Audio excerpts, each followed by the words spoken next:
Hi all, welcome to Blasters arena. All India football federation ISL ക്ലബ്ബുകൾക്ക് ഇന്നായിരുന്നു അവസാന തീയതിയായിക്കൊണ്ട് നിശ്ചയിച്ചിരുന്നത്. അതായത് ISLന് ഈ സീസണിൽ പുതിയ ഒരു ഫോർമാറ്റ് ഫെഡറേഷൻ നിശ്ചയിച്ചിട്ടുണ്ട്. ആ ഫോർമാറ്റിൽ പങ്കെടുക്കുന്നുണ്ടോ ഇല്ലയോ എന്ന് അറിയിക്കാനുള്ള അവസാന തീയതി ഇന്നായിരുന്നു. ക്ലബ്ബുകൾ തീരുമാനം അറിയിച്ചിട്ടുണ്ട്. ജംഷഡ്പൂർ FC മാത്രമാണ് ഇത്തവണത്തെ ISLൽ പങ്കെടുക്കുന്നത്. ബാക്കിയുള്ള 13 ക്ലബ്ബുകളും ചില നിബന്ധനകൾ ഇപ്പോൾ ഫെഡറേഷന് മുന്നിൽ അവതരിപ്പിച്ചിട്ടുണ്ട്. ആ നിബന്ധനകൾ അംഗീകരിച്ചു കഴിഞ്ഞാൽ മാത്രമേ ഇത്തവണത്തെ ISLൽ പങ്കെടുക്കുകയുള്ളൂ എന്നാണ് ബാക്കിയുള്ള 13 ക്ലബ്ബുകളും അറിയിച്ചിട്ടുള്ളത്.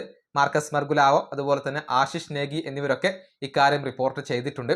അതായത് പുതിയ ഫോർമാറ്റിൽ പങ്കെടുക്കാം എന്നുള്ളത് കൺഫേം ചെയ്തിട്ടുള്ളത് ജംഷഡ്പൂർ FC മാത്രമാണ്.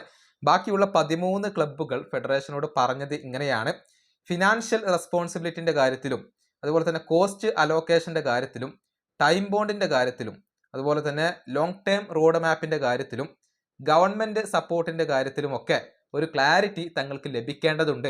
എന്നാൽ മാത്രമാണ് ഇത്തവണത്തെ ISLൽ പങ്കെടുക്കുകയുള്ളൂ എന്നാണ്. അതായത് ഒരുപാട് ചിലവ് ക്ലബ്ബുകൾക്ക് വരുന്നുണ്ട്, അത് കുറക്കണം എന്നുള്ളത് ക്ലബ്ബുകൾ ഇപ്പോൾ ഫെഡറേഷനോട് പറഞ്ഞിട്ടുണ്ട്. മാത്രമല്ല ദീർഘകാലത്തേക്ക് എങ്ങനെ ISL നടത്തും, അക്കാര്യത്തിൽ ഒരു ക്ലാരിറ്റി അവർക്ക് ആവശ്യമാണ്. കൂടാതെ ഗവൺമെന്റിന്റെ ഒരു സപ്പോർട്ട് ആവശ്യമാണ്. ഈ ചിലവുകൾ കുറക്കാൻ വേണ്ടി ഗവൺമെന്റിന്റെ സപ്പോർട്ട് ആവശ്യമാണ്. ഇതൊക്കെ അംഗീകരിച്ചാൽ മാത്രമേ ഇത്തവണത്തെ ISLൽ പങ്കെടുക്കുകയുള്ളൂ എന്നാണ് ജംഷഡ്പൂർ FC ഒഴികെയുള്ള ബാക്കിയുള്ള എല്ലാ ക്ലബ്ബുകളും ഫെഡറേഷനോട് പറഞ്ഞിട്ടുള്ളത്. ഏതായാലും പ്രതിസന്ധി ഇപ്പോഴും തുടരുകയാണ്. ഇത്തവണത്തെ ISL നടക്കുമോ ഇല്ലയോ എന്ന കാര്യത്തിൽ ഇപ്പോഴും തീരുമാനമായിട്ടില്ല. ഈ വീഡിയോ അവസാനിപ്പിക്കുന്നു. അടുത്തൊരു വീഡിയോ കാണാം.